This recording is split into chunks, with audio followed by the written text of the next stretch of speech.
প্রিয় শিক্ষার্থী বন্ধুরা, আগামী 11 তারিখ যারা দাখিল পরীক্ষার্থী তাদের কৃষি মৌখিক পরীক্ষা এবং প্র্যাকটিক্যাল পরীক্ষা রয়েছে, এবং এসএসসি পরীক্ষার্থীদেরকেও মৌখিক এবং প্র্যাকটিক্যাল পরীক্ষা রয়েছে।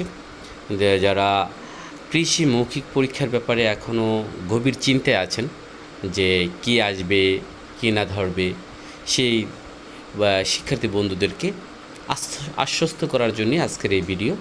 অর্থাৎ আমি অল্প কিছু প্রশ্ন দিয়েছি এখানে, প্রায় ঠিক আছে, অল্প কিছু সংক্ষিপ্ত প্রশ্ন।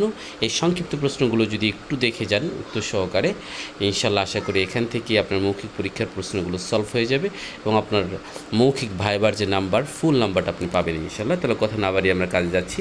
কৃষি মৌখিক পরীক্ষায় 100% কমন প্রশ্ন উত্তর দাখিল অথবা এসএসসি পরীক্ষার্থীদের জন্য। প্রথমে মৌখিক পরীক্ষার প্রশ্ন উত্তর। এখানে প্রথম অধ্যায় কৃষি প্রযুক্তি, এখান থেকে 17টি প্রশ্ন দেওয়া আছে। মাটি কাকে বলে, কোন ধরনের মাটি পাট চাষের জন্য উপযোগী, জাল আমন জলীয় আমন ধান কোন ধরনের জমিতে চাষ করা হয়, তারপর কোন ফসল অতিরিক্ত পানি সহ্য করতে পারে না। এরকম এমনিভাবে দ্বিতীয় অধ্যায় কৃষি উপকরণ নিয়ে প্রশ্ন করা আছে। উদ্ভিদতাত্ত্বিক বীজ কী, বংশ বিস্তার উপকরণ কী, ইত্যাদি। এখানে প্রত্যেকটা প্রশ্ন এবং তার উত্তর এখানে দেওয়া আছে, আপনারা দেখতে পাচ্ছেন ইনশাল্লাহ। এগুলো দেখে গেলেই হয়ে যাবে। এরপর তৃতীয় অধ্যায় থেকে দেওয়া আছে কৃষি ও জলবায়ু, এখানে মাত্র এখানেও 17টি প্রশ্ন দেওয়া আছে। চতুর্থ অধ্যায় কৃষি উৎপাদন, এখানে দেওয়া আছে মাত্র 9টি প্রশ্ন, এবং পঞ্চম অধ্যায় বনায়ন, এখানে দেওয়া আছে মাত্র 8টি প্রশ্ন। আশা করি এই অল্প কিছু প্রশ্ন যদি আপনারা একটু দেখে যান, ইনশাল্লাহ আশাবাদী আপনাদের মৌখিক পরীক্ষায় শতভাগ কমন পড়বে ইনশাল্লাহ।